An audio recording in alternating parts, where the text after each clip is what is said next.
የሰው መውደድ የሰው ፍቅር ይስጣችሁ የሚባል ነገር እውነት ወላሂ በጣም ነው የማመሰግነው። ይቅርታ እዛው ሂድና አዩን ይቅርታ በላት እንጂ ጉልበቱ ለወድቀ ሐቢብቲ ትየ ሱመያ አተፋ ኦሮሞን ቤንቱ ወራ ፋይሲ ቤተኒ ቲናጋ ቪዲዮ ካን ጀልቀባ ረት አሰላሙ አለይኩም ወራህመቱላሂ ወበረካቱ ያ ቡሌቲ ትየ ቃሊ ኦሶ ማሪፈ ደንዴተ ማሪፋ ቀባደ ማሪፋ ሲብስ ገሩ አፋን ዋን ቤነፊ dirqama afaan kiyya kana hittanii biraan ga'uu qabaattan yaa obboleettii tiyya namni miidiyaa kun jechuudha jaalalli warri miidiyaa kana bu'aa lama qofaaf si jala deema takkaffaa ajandaa si godhachuudhaaf wanni ati qabdesu akka qabbana arganneef si jala deema si oo'isuudhaaf taan caalaa si maraachuudhaaf lammaffaa ammoo jechuudha diiggaaf deema keessattuu hawaasni keenya jechuudha karaa miidiyaa kana irratti waa'ee bultii keessa seene taanaan akka bultii sun tasgabbooftu osoo hin taane akka bultii sun daranuu facaatee maatii sun addaan ba'uuf taasisa. Fakkeenyi isin ta'uu jira ijoollee teenya kaayiroo jiran jechuudha. Reediidhaa fi haadha firoodha. Rabbi ammallee hiree isaanii haa bareechu. Warra miidiyaa kanatti ijoollee isaanii akka walitti hin deemine godha. Warri miidiyaa si jaalateetii miti.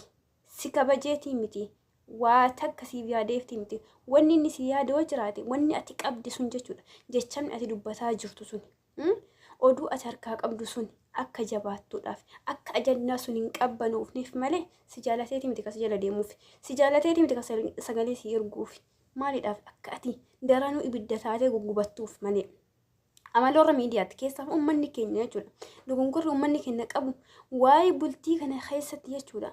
Akka waa samaayii fi dacheen ol milqilcheetee jala deema. Barbi waa'ee amantii tokko kas jalatti hin deemnu naannoo balatee jechuudha. Dhugaa rabbi.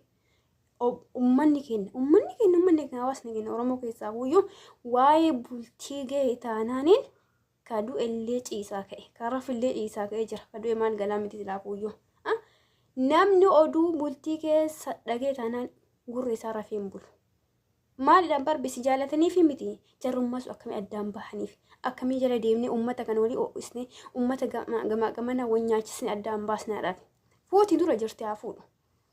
Ani saayidoo wannan raajibberra fuudhee isaati miti wannan raajibberra akka dhuunfaa kiyyaatitti intala haajina biyyaa takka tanikaa irraa hin qabne amantii isaaniitu iyyuu garagara akkasitti waliin laaqamuu san xuraana jibbisiise malee haa fuudhu rakkoon qabu sanillee rabbi irraa gaafatanaa miti akka dhuunfaati waan irraa na jibbisiise saayidin isa saman qofa malee fuudhitiin akkuma ijoollee dhiiraatiif jaalala dubartii kana itti gadi naqee akkuma nullee hinaafa masaanuu kana nu gadi dhiise isaanillee jaalala dubartiitti gadhiisee jira. Rabbiin illee eeyyameefii jira jechuudha. Waan rabbiif eeyyame giddi malliqimsu yoo taate malee namni bira dhaabbatu hin jiru jechuudha. Nullee jechuun ijoollee shamarraan kijibna malee jechuudha. Dhugaa rabbi masaanuun jaalannu maal jenne malee dhandheetuma dubartii biraa irra heerumaa jirra jechuudha.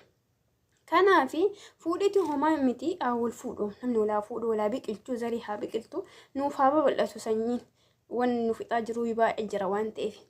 Ani waliin ajaa'ibee jechuun warri koomintii jala deemanii summayyaadhaan akkasiin daran mucaan tun dura akkanaa miti dhugaa rabbi dura tasgabbooftee haasaa jirti. Tasgabbiidhaan waa dubbatti jechuudha. Tarii wanni kun ammallee biraan geeddaruu danda'a.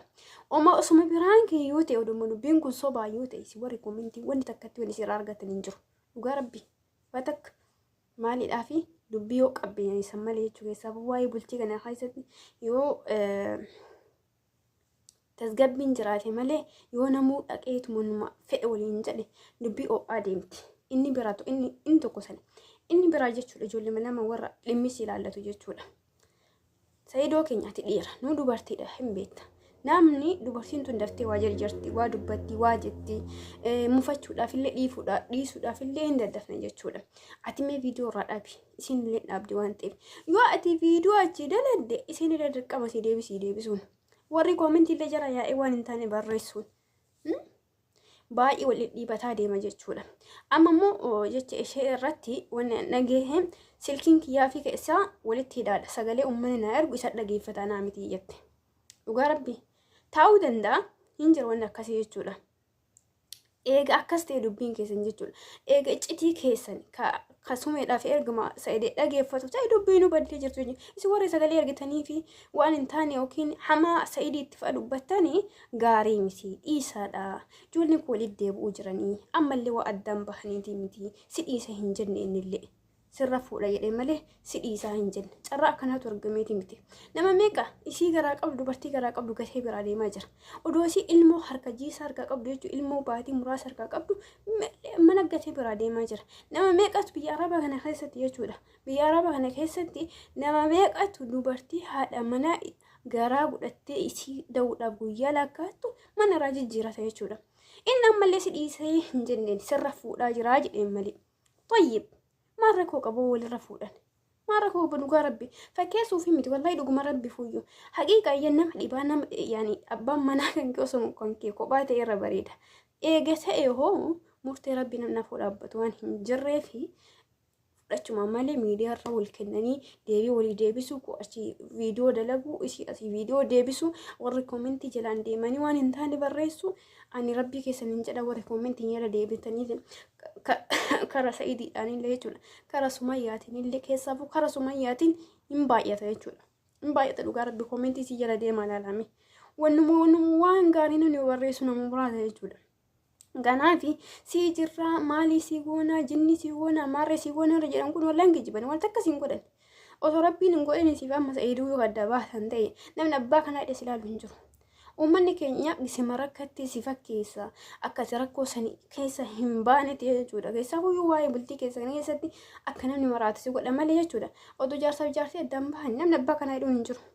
Amma fakkeenyaadhaaf boleetii keenya haala firoo fudhachuu dandeettiin jechuudha. Ijoollee sunniin gandaan illee takka, amantiidhaan illee takka, sabaan illee takka, hatta naannoon illee takka jechuudha.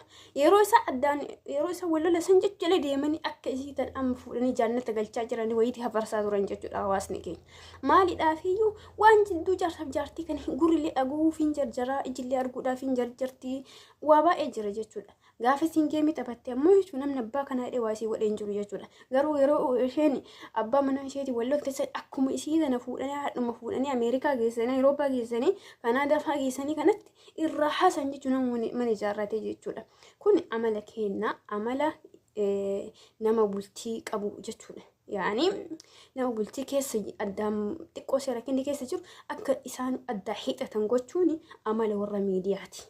Isin durallee warra miidiyaa irra turellee warra lafatti illee waliin jiraataa turellee akka sa'idii jedhutti jechuudha nama yuutuubiin duratti wal baranidha jarra jechuudha. Kanaaf ilmoo qabdanii ilmoo teessan qilleessan nasiisina osoma viidiyoo iyyuu ka dalagaa jiraattan ta'e wanni koo hamaadha maaliidhaaf iji namaatuni tasi dhageeffattullee tasi argitullee waan gaarii siif ijaaddu. Kanaaf hooma biraan killee osoo ta'e jechuudha osuma koisi arfan uyyuu waliigal sadiin uyyuu waliigaltanii kan viidiyoo dalagaa jiraattan ta'e oduuwwanni kun dhaabbatee irra bareeda jedhe faayidaa isaa irra miidhaa isaatu caalaa jira waan ta'eef maaliidhaafuu maal jedhare warri koomentii si maraacha dhugaa rabbi warri miidiyaa nama maraacha akka dubbiin kun kanarraa hin badhanne namni itti dhiyaatan jechuudha sa'idiin ta'e obboleettii keenya sumayyaallee osoo itti siixaniitiin waan dandeettanii amansiistanii qabattanii jaralachuu nama qabamuu danda'u waan ta'eef hawaasa irraa namni adda bahee jiraatu waan hin jirreef. Kanaaf warri koomentii rabbii keessa sodaadha waa'ee jaarsaaf jaartii keessatti waan hamaan barreessina. Alas dhageeffadha viidiyoo isaanii laayii godhaa fi biraa baha yoo dadhabdan jechuudha. Yoo lakki waa barreessuu qabaadha dirqama akka koomentii kee mul'atu jettee itti yaadde ammoo jechuudha rabbiin nagaa isiniif haa godhu gidduu keessanii jedhi jalaa baafadhu. Daruuri miti ati abbaan murtii jaarsaaf jaartii ta'uun jechuun jidduu jaarsaaf jaartii rabbuu manaan beeka waan ta'eef namni irraa quba qabu waan hin jirreef kanaaf inshaallah rabbiin dubbii keessan kana qabbaneessu bara darbe waggaa darbe reedhiidhaa fi haadhaa firoo ajandaa godhataa turre rabbiin nu haa laaffisu amma dabareen kasiitiif kasumeeti inshaallah rabbii isaanii nagaa godheetiin jidduu isaanii hamtuu haa baasu hamtuu jabduu jira dhuma isaan qoosaaf illee dalaganii iji nama kun gaarii miti of eeggannoon barbaachisaadha. Inshallah rabbi naga isin haa godhu isin haatisu hamtuu ija hamtuu isin argin inshallah wa ta'ala kun du'aa